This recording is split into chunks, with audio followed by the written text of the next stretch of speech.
Nasimaokoa ngunda sambao kwazo Daapa kuna Jesu kuita basaro Chengeta tukumbo Apotwa famba Zirozo za Jesu Basi dinoda Zewenza ngunda uta kuterera kunzwa Basaro remuta zundinga batira Chengeta tukumbo Apotwa famba Zirozo za Jesu Basi dinoda Maziso anangisa Zemaopo angu Arenge kunyangata Pamsana pa Jesu Chengeta tukumbo Apotwa famba Zirozo za Jesu Basi dinoda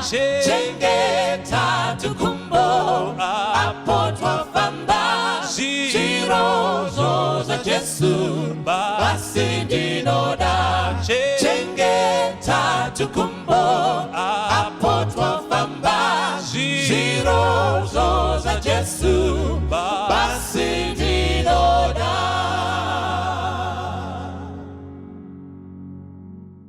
Ndokushingamidza vana Mwari nhasi.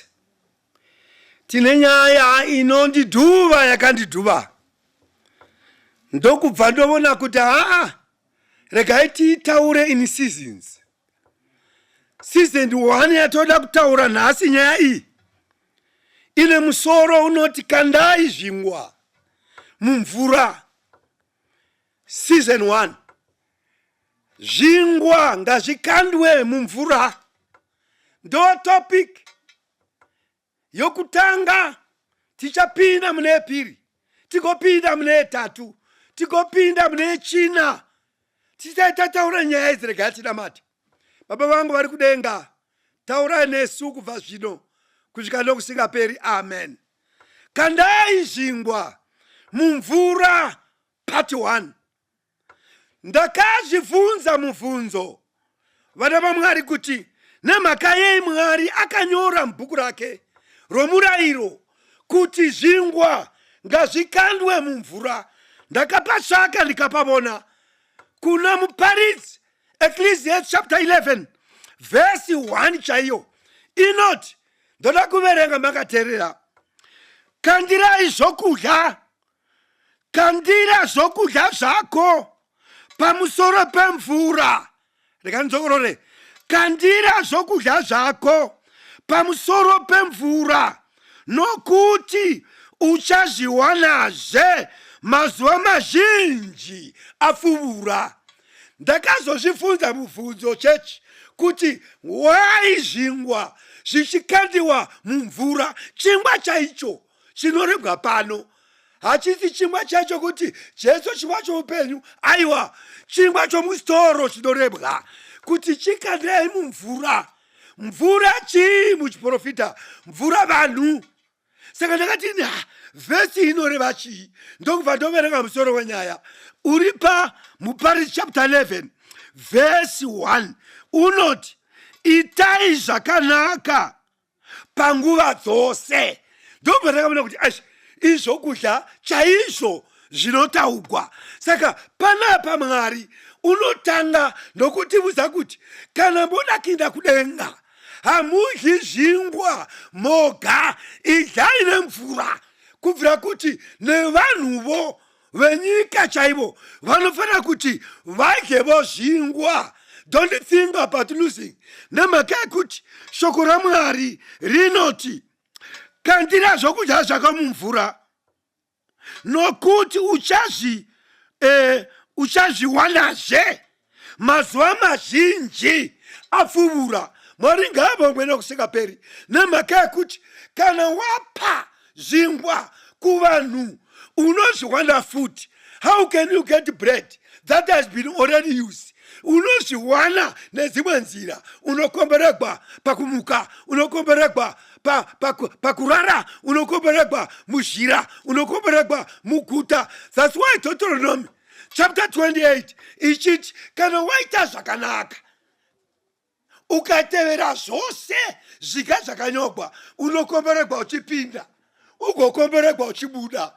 Whether uri kusiti, whether uri kurural area, Mwari unokukomborera. Kana uri muguta unokomborerwa zvakaenderana nomuguta.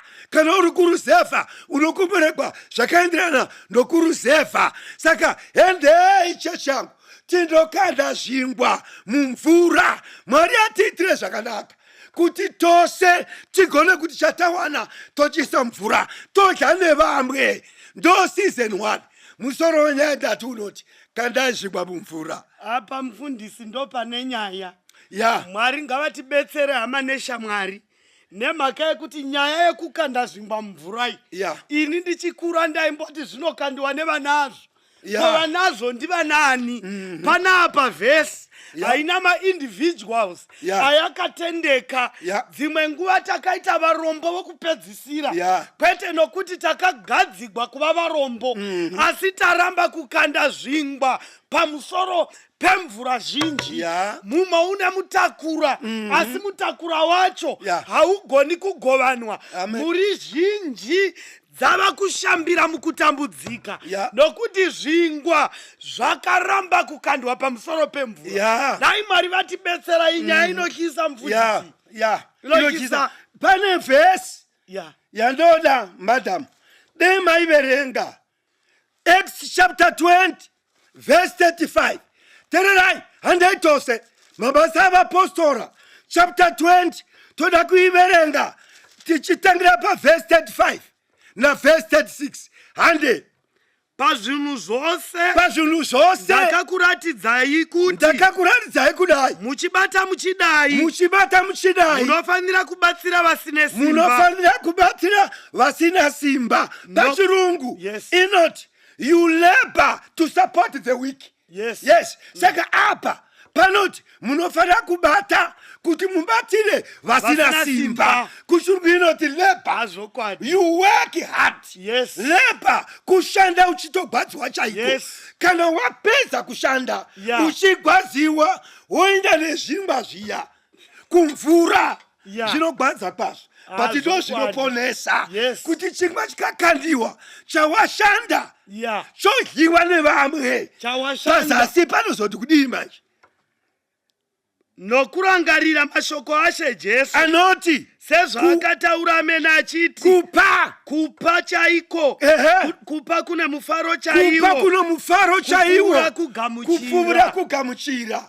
Now I know that there is no blessing for thank you.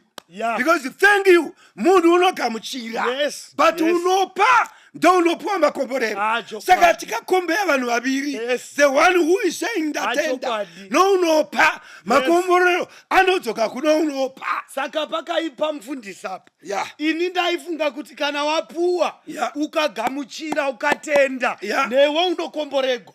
Asi bhaibheri shoko raMwari riri kutsvaka total member involvement. Hapana reason yokusapa nemhaka yecondition yeupenyu. Regai ndikuudzei shamwari dzangu vamwe vakanyima nzungu dzavakarima vakabvukuta muchirimo vakahwa kugwadza kwebadza to an extent yokusanokorera mumwe ndiro. Asi panapa bhaibheri rinoti kupa uku kuti ndokoga kuno mufaro kukunda unogamuchira. Pane nyaya zvinoreva kudai kana munhu achitenda kuti Mwari ave newe waitako Mwari unohwa munyengetero wounotenda. Saka wapa ukomborerwa nemhaka yekuti watonamatigwa nomugamuchiri. Saka vagamuchiri nao vane problem one havazivi kuti kutenda kunyengetera. Kana vachinyengetera kuti Mwari akukomborerei akuwedzerei pamatapudza Mwari otowedzera odira. Saka ini ndodaini kuti ndipe ndinamatigwe ndikova nazvo pakugamuchira. Zvamane vazhazvo kuimba kana ukapinda kuna Matiyo 9:42 inoti vamwe vanotonyima chero mvura chaiyo vanonyima inda pavanhu vane mvura chaiyo kuti ndipe mvura. Yes, bhuku romurayiro rinoti indai kutepi kundotora inodziya inopisa iye inotonhora irimo. Vanonyima vanhu kusvika kumvura yaMwari. Mwari ngatiwire nyasha vana vaMwari apa pagadzirisiwe apa. Amen. Zvino pane imwe ndemaverenga vaEfeso chapter 4 vaEfeso chapter 4 verse 28 inodungudza mabasa evapostora chapter 20 verse 35. iyi Ephesians chapter 4 verse 28 inotsigira Acts chapter 20 endei wakabanga arege kubazve asi zviri nani kuti atambudzike abate namavoko ake basa rakanaka kuti ave nechaangapa unoshayiwa. Yatopera chiitangai inozipa wakabanga arege kubazve kana kuti unoba ngachimbira kuba asi zviri nani kuti atambudzike abate namavoko ake basa rakanaka kuti ave nechaangapa unoshayiwa. kana abata manje wowana chokupa kuno unoshayiwa. Now I know kuti we don't work for a living, we work for a giving. Kana washanda manje wawana mari kwawabva wotarira vanoshayiwa wovapa kana yapera wodzoka you go and labor woshanda imwe wodzoka wotarira vanoshayiwa wopa kana yapera wondoshanda imwe worima wokowa kana wakowa wosherekedza vasina zvokudya wopa wodzokerazve wondorima. Aiwa regai kuve nezvikomborero. Mwari ngavatibetsera hama neshamwari. Pane hondo panyaya yekupa. Ini ndaitarira kana pakanzi kupa mufundisi ndaitarira vane mari zhinji ndotarira vakafuma ndotarira vakadii ndoti apa ndiri free kusvika paya patakaverenga vhesi tikati shamwari kana torima gore negore ngative netseu yokupa vanoshayiwa. Mwari ngavatibetsere palevo yako mumwe nomumwe. There is a right for you to give. Ndo pane chakavanzika chokuropafadza kwaMwari. So our businesses are channels to bless others. Yes, those are rules. Kana ukange waita chawaita chero uri kuruzevha zvipanda vamwe vanonyimane nezvipandira zvemageja kunyima chitiropo chacho kuti inonosuka handi. Saka kupa kuri kwose kubva china chitoko chinodziiswa kupa chiri chitoko ukazvipa zviwitsi chiteste kuti ndipowo chimwe zvinonyima zvinongotanga zviri zvitoko zvichinyima. Saka mapasari ma51 ichiti haiwa tose takatadza nezvana zvakangozvakwa mumatumbu ezvivi zvinonyima nezvibadzai shamwari dzangu kureva kuti vana vedu zvavachava mangwana ndezvatakavaita nhasi. If parents vakasa exercise power upon their children kuvadzidzisa chinonzi giving vana vachava varombo nokusingaperi. Mwari ngaatibetsere savabereki tidzidzise vana vedu kupa kunyangwe vane zvishoma. Let them learn to share nokuti ndo pane chakavanzika. Apa Jesu achivati kandirai zvokudya pamusoro pemvura zvaiita seloss asi zvine payback isingavonekwi navazhinji. Vamwe vabereki vanotobudza vana vavapa lunch tin vanotovabudza kuti iwewe hakuna kundosvika wogovera. A stupid parent. Unobudza mwana kuti hakuna kusvika wogovera mabhanzi awandakupava nyarara. Itomubudza kuti kana washayiwa wamuna usina mupe chero yakadya bhanzi rimwe apa uri kumudzidzisa kuita zvakanaka mangwana. Vamwe vanomudza vana vavo kunyima ndozvichembere nezvidhara zvatongovedaiko zvino zvinonyima zvokuti tu izvo zvakura zvakatanga kare. Saka shoko rinoti kana washanda wawana zvawawana shinda undopa. We work for a giving. Yes. Not for a living. Not for you to eat alone. You eat with the others. Maringabo mwene kusika peri. Kandai. Shimwa mumfura. Part 1. Donya yedu. Jina pani nyaya. Pani nyaya. Atiwele nge fesi. Tiko kana shedu pasi. Ine nyaya. Mabasa wa Apostles. Chapter 2. Mabasa wa Apostles. Chapter 2. Ndoda kuti. Titangre pa verse 42. Mabasa wa Apostles chapter 2. Verse 42. Verse 42. Vakatsungirira pakudzidzisa kwavaapostoli. Right, mbomina. Pano paita magrupu maviri. Paita vatsungiriri. Yes. Vatsungiriri vanhu vanodzidziswa. Yes. Nani namaapostoli. Yes. Saka paita maapostoli. Anogona kudzidzisa shoko raMwari. Yes. Paita vatereri. Ndo vadzidzi. Ndo vakatsungirira. Saka apa tiri kufamba ne2 groups. Group revaapostoli vanodzidzisa negrupu ravatsungiriri vanoti kana vawa vosungirira. Now chatoda panapa madam ndochokuti toda kuziva kuti why vakanga vachidzidza vakatsungirira chitanga. Vakatsungirira pakudzidzisa kwavaapostoli. Yes. Napakuyanana kwavo. Number 1. Saka chokutanga vakahwa kudzidzisa kwavaapostoli. Aino makanditarira munogona kudzidzisa shoko raMwari. Hakuna usingagoni. Yes. Saka pakudzidzisa mabasa.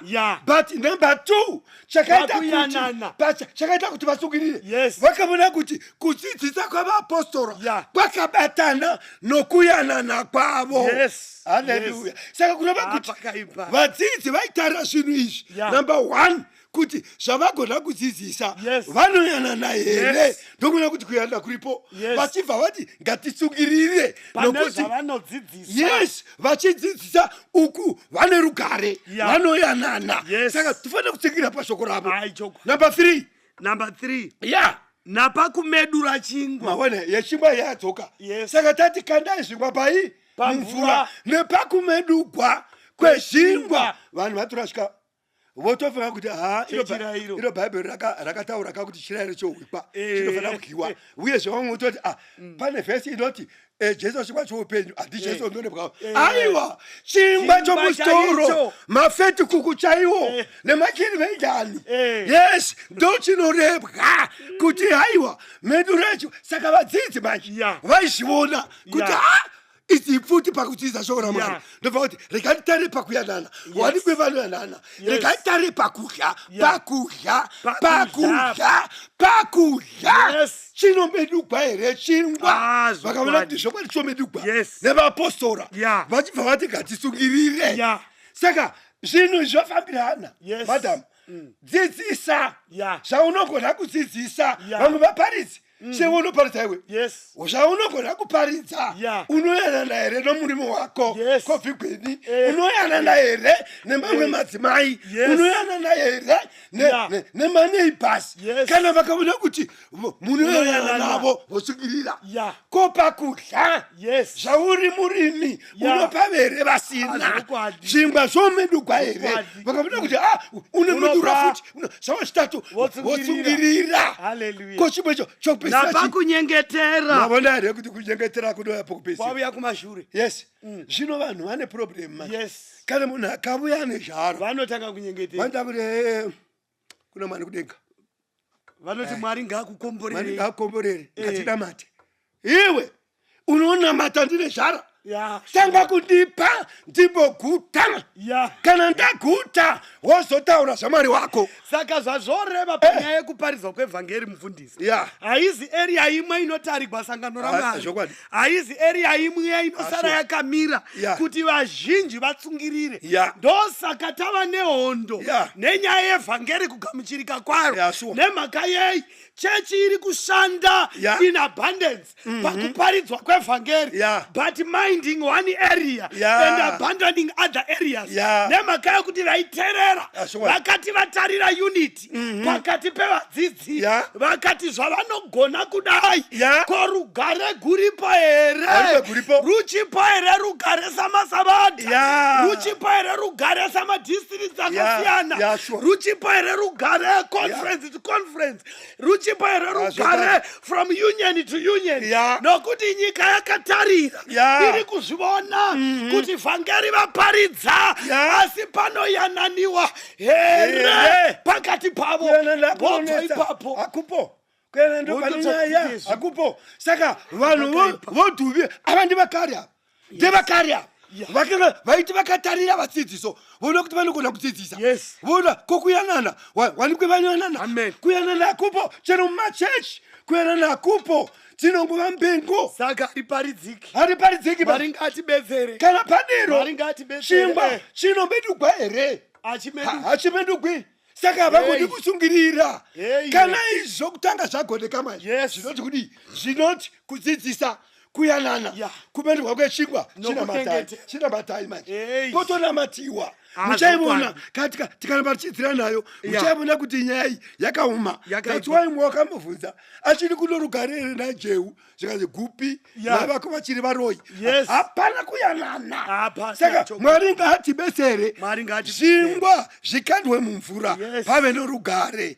Imwe ndivanototi tarirai muone pana 133 kufadza kwazvo nokunaka kwazvo kana hama dzichigara pamwe chete norugare zvinhu zviviri kuri kwaugara pamwe chete pasina rugare vone nemahure vanogona kugara pamwe chete nembavha dzogona kugara pamwe chete vachitoronga kutouraya vanhu but rugare saka nevanhu vanopinda chechi vanogona kutopungana muchechi kutopinda pamwe chete vachitoimba jonavo yatinamatarira pasina rugare zvinochiwa mberi manje vhesi 43 vanhu vose vakabatwa nokutya achimumbira zvake papa mapauni apa chakaita kuti vadzidzi vabatwe nokutya zvinhu 4 zvanga zvabatana pano papo saka vanhu vakabatwa nokutya kuti shoko iri nderazvokwadi varume ava vanotyisa vaiziva kuti hazvigoneki chii chakazoitika vabatwa nokutya. Zvinoshamisa zvizhinji nezviratidzo zvikaitwa navaapostoli navaitenda vose vaiva pamwe chete. Achimomira zvako ndoti apa panoti zvinoshamisa. God will add miracles. Hello? Kana padero manje mamiracles odiba kunani kuvaapostoli. That's why chero pakabuda dhimoniso vanongorayirira nezita raJesu. Halo, ndimondoroinda kana paunogwara ndonyaya iya takamuverenga iya inoti pane unogwara ere ngaimbe guyo. Halo, pane wakafara ere aimbe guyo unogwara ngadane vakuru vapostora vazonamata kuna vari kukutenda kunopodza mugwere haupori kana zvokutanga zvisazaitika mapaona here. Saka mamiracles anotevera zvinhu 4 zvaitika kudzidzisa kuyanana kumedzera chingwa kunyengetera miracles apa ndatova kurya mufundisa muri kuona zvandakaita minemi kudai muri muapostoro weshoko raMwari ndiri muapostoro weshoko raMwari tiri vaparidzi tose veshoko raMwari panapa pari kunzi pasina kuyanana pakati pangu nemi. Do we have peace as preachers? Pano rugare here mukingdom yavaparidzi vevhangeri reshoko raMwari. Remember pane chinotyisa chiri panapa ndavona kutyisa kuri apa kokuti hatizisu toga vaparidzi vari kuitirana simba handisi kungogwa neuyu asi pane vakawacha those we share the word of God with. Pane pavanotarira vhangeri vondotarira vukama gavaparidzi ugoona kuti hapachina rugare kana savaparidzi toda kuti vhangeri raMwari richigamuchigwa zvemhando yepamusoro pamusoro madivisions nehondo pakati pevaparidzi nokuidzana simba ngakubviswe nokuti pane meso akatarira. Zvokwadi iyo taura panotiwa vaparidzi chaivo kuvengana rimwe zuva Bharabhasi naPauro vakasvika kuparadzana chake. Zvinogona kuitika kuti uyu unovenga uyu, vamwe vanotokombeya vaparidzi asi vari vapostora kuti uyu unokuna ningi, uyu hakunodaura, uyu ndomuvenga, uyu hakuna kwamunoenda, hakuna kunoendiwa. Mwari ngaatibetsere sevaparidzi, sevadzidzisi veshoko, sevaimbi, kusvika kumagrupu okuimba vanotovengana. Kuno rugarere kukuimba, kuno rugarere vanodzidzisa, kuno rugarere vanoparidza. Kana mukaona maita vaparidzi vose, join hands, mutsembura gomo, murege kupatsana, nokuti pane maziso akatarira ari kuda kuona peace among you. Pane rugarere kumamidia, pane rugarere between Bluffview and Mandara, pane rugarere kusvika kuCentral, nokuti pane maziso akatarira. Kana avona kuyanana vanogamuchira Kristu, vatsungirira padzidziso dzose. Tasika matomatisi apa, uchenjera tikona usada mwapano. Pane nyaya, pane nyaya, maringa ngati ure nyasha. Kana mukona tikabatana sevadzidzisi veshoko raMwari, vadzidzi vanotsungirira nokutya kuti vane pisi, vanorugare uye vanomedura chingwa.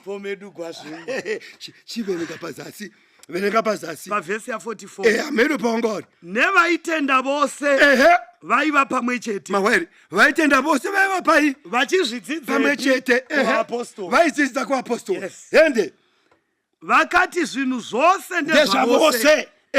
Vakatengesa pfuma yavo nenhumbi vakagovana navose, mumwe nomumwe paakashayiwa napo.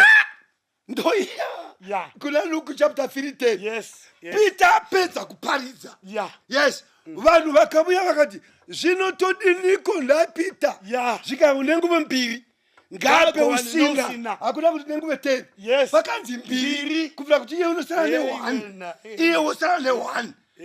Tagovana zvakafanana. Zvino une masutu mangani ipapo, konguvo dzako ingani neshangu zvatongovana ushingochinja. Sabata yoga unongochinja gore tu, hapana kana yawadzokorora wakapangani. Ende kuna rukaka vava vuya kuovhunza zvikandoita sei kuti ndigare nhaka youshe kusingaperi. Jesu ndobva aita vune zvikaune nguva mbiri ngape imwe. Apa uri kutaura navanhu vane wardrobe 20 dzisingachapindi, dzimwe dzangovhagwa dzava namatande mutande. Iye ndobva oti handidhili nevane zhinji, ndoda vane mbiri. Ndinoda dzidziso yaJesu panyaya dzokupa, hapana uri limited. Kana une $1 unoti share $1, kana une nzungu mbiri ipa umwe imwe iwe usare neimwe. Kana pane nyaya inosiya yainzanisa vanhu inyaya yegiving. Ndine dambudziko neimwe timu yokwangu, timu yavarombo ine tsika yekutarira kune vanazvo. Yeti pano Jesu uri kuti une shangu mbiri ngaapevo kune usina. Kana tichita chamukamhina nousina zviri nani, nokuti unopa unomufaro kukunda unogamuchira. Takanga tiri kuno imwe amo umwe akati ini zvangondinakira ini kungotenga masutu 52 suits dzei zvikanzi Sabata roga ndofanira kupfeka sutu tsva. Ava kuchechi vanhu ndinenge achiti imi mayouth imi munofanira kuya kuno makapfeka mabhachi. Nemataya mufanira ngova nemaskipa enya. Ko une mbachi haana kana 1, iye une 52.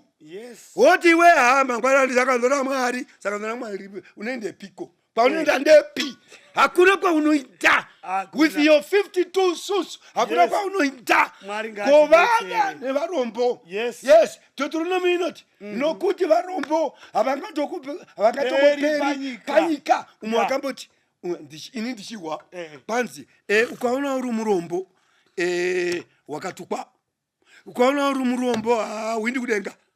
Iye Mwari pachake wakatonyora kuti varombo havangatongoperi. Uya mukadzi uyawo wakapa chipo guya kwamaimba pachipo kuti wakapa emaiti chipo chake chokupedzisira zvikati wapa kupfuura vose ndo wanga ari murombosa. Mwari unomuda unomugamuchira. Saka varombo havaperi. Chachangu endei tobetsera. That is where our faith are tested. Mwari ngatitirenya chipesa dewa chipesa pavhesi ya46 zuva rimwe nerimwe vakanga vachitsungirira mutembere nomwoyo mumwe vachimedura chingwa mudzimba dzavo yatsokorogwa. Iyi haisati yokuchechi. Iye ndeyekuchechi. Mamuchiziva nekuti chechi vamwe vanogona kumedura chingwa kuchechi vachionekwa zvida pambano wati ndikapaisa pakadai panepa rekani ndidzokorore zvikanzi kumenigwa kwechingwa hakusi kokuchechi chete kudzimba dzavo. Saka kudzimba ngakumedugwe chingwa. Vanhu kana vavuya chingwa ngachidyiwe kumba tichishandisa mari yako futi pazati poti kuti vachirya zvokudya zvavo nomufaro nomwoyo wakanaka vachirumbidza Mwari vachidikanwa navanhu vose. Ishe akawedzera kwavari ipapo apa ndopadapa kwanzi vachidya zvokudya zvavo nomufaro. Munoziva ere kuti umwe munogona kupa asina mufaro. Zvino kumeso kwomunhu nomufaro chero asina kutaura kuonekwa nongozviona nemadhibuliso charakanyarira kuti kumeso vakafara kumeso asina kutaura akadumira unozviona kuti kwakafariwa. Vamwe unongova nestep inongona kuti ndokunyima unoda ngondipa zvake zvokudya nokuti taverenga vhesi uye tasvika pano kufamba ikoko unogona kuti makumba kwado ndokunyima wotarira kumeso ndokuti vachidlai ndozvamavika pano zvokwadi. Saka panapa panoti kana modya unotarira zvose. Regai ndikuudze pano rufaroka nemaputi anodyika mbwire chainokangwa vanotikoja tichifara kana pane mufaro zvinobonekwa. Kana wapa usina mufaro tozvibona pawangaoverenga ndopadosimba manje vachirumbidza Mwari vachidikanwa navanhu vose. Mira vachidikanwa nevanhu vose. Saka vapostora vakazotanga kudikanwa nevanhu vose. Saka vakatsungirira manje vavodikanwa nevanhu vose ndezvavakaita kumusoro. Ishe akawedzera kwavari zuva rimwe nerimwe avo vaiponeswa. Padzikoro apa Ishe akawedzera kwavari zuva rimwe nerimwe avo vaiponeswa. Padzikoro apa Ishe akawedzera kwavari zuva rimwe nerimwe avo vaiponeswa. Mabonera kuti zvatwa zvokuponeswa kwevanhu. Ichitangovuka kuti ndozvokudya nokuyanana izvobono zvokudya kune chokuita nokuponeswa. Vanhu vototendemuka. Hapana it will be preaching without preaching. Hapana waparidzirwa apa. Vangodzidzisiwa vakavenda kuyanana vakavenda kudanana vakavenda kuberekwa kwezvibwa vakavenda minamato ndobva vongovuya votavati babatizo. Chaita kuti apa mufundisi vachivuya manje zvava kuitwa kumba izvi dai Mwari vatibetsera as Adventists vhangeri redu iri rege kuguma papupi asi vhangeri redu zvingwa zvikandwe pamusoro pemvura pamusoro pavanhu vazhinji patinorova makrusades kudai unoziva kuti vanokutarira somuparidzi kuti ngaminaire paite mashura vanhu vatendemuke 50 pano vanhu vachitova negouro ravanhu vakatokupa kuti pa 2 weeks tiri kutarira 50 kuti tipinze mumvura vanopinda sei zvingwa zvichinyima kumba nokuti panapa kwai every day by their giving Ishe wakawedzera kwavari vaipona mumwe nomumwe pazuva roga roga vaipinza vaiponeswa nechimiro chine hamane nyika hamane shamwari. Kuparidza kuchadi pulpiti chete. Kuparidza kwada kumba kuzvingwa. Vazhinji vanotambudzika vanouya kuna Kristu nezvingwa. Now I know kuti we don't need the powerful preachers as some say. Kuti tola powerful preacher here.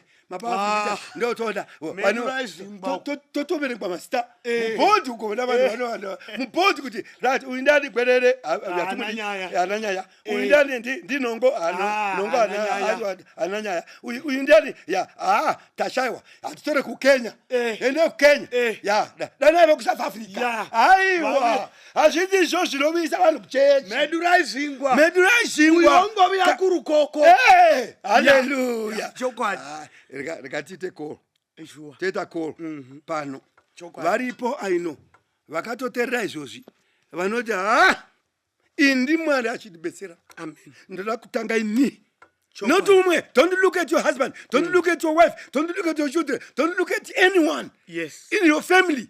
Tanga iwe, whether you are working or not Mwari achitibetsera. Number 1 ndidze shoko, number 2 ndiana ndine hama, number 3 ndimedure zvandinazo, number 4 ndinamate ndikova ndine vasida. Unoti hai I am that man, I am that woman, I am that boy, I am that girl. You raise up your hand as we pray. Baba vangu vari kudenga, maita henyu nemakaya shoko ireri. Takasikazivi kuti mavhesi enyawo amakanyora muminde anotaura zvakatika kudai. Now we know. Tibetserei, we want to begin today. Kupa tichidzidzisa chipa, tichidzidzisa chiyanana, tichidzidzisa chimedura zvingwa, tichidzidzisa chinamata. Vanhu venyu mugovakoka mumende. Muzita rinogara nokusingaperi. Amen.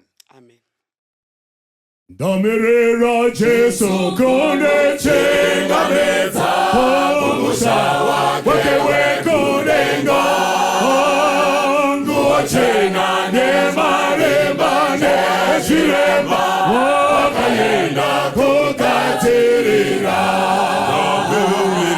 ndamirira imwe Jesu ndakomerera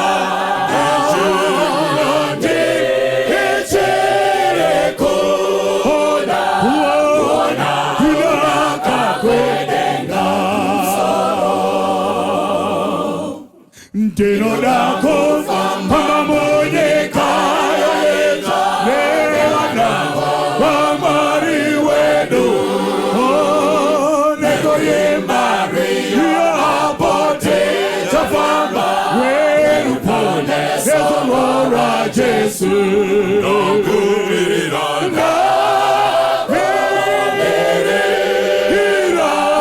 imi Jesu nakomerera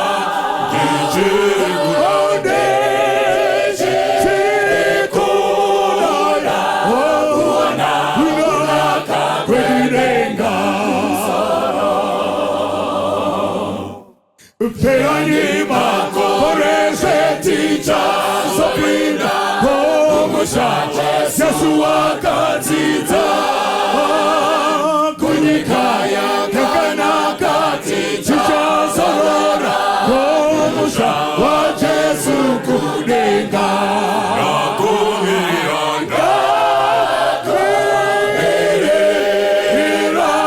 ini Jesu nakumirira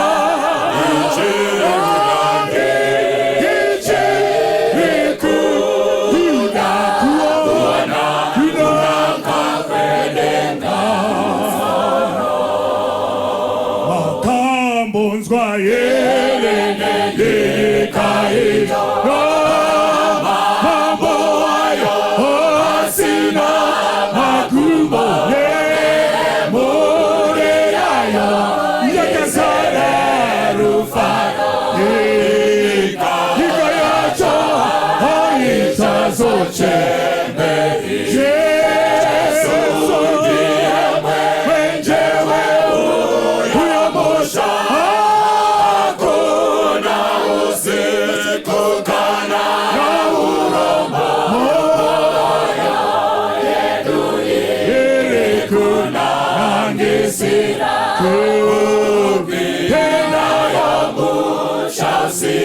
chemberi kutari niloko shale uyo mushina Yesu akayenda kukatirira amasambara inarama anokosha Tija hapina kanata ponesa Yesu ndiye mwenyewe uyo musha hakuna usiku kana urombo oyo hendo lili kunangisira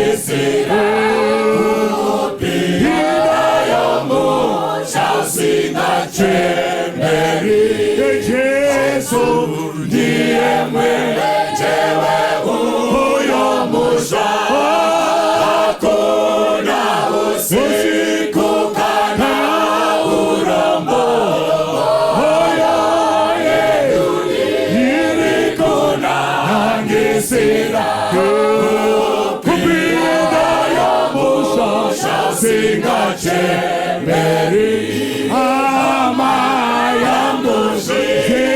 Zafata seko tiwe wende nitazo ponesa kuna zambara ingarama anokosha teja hapina kanata ponesa Yesu ndiye mwenyewe uyo musha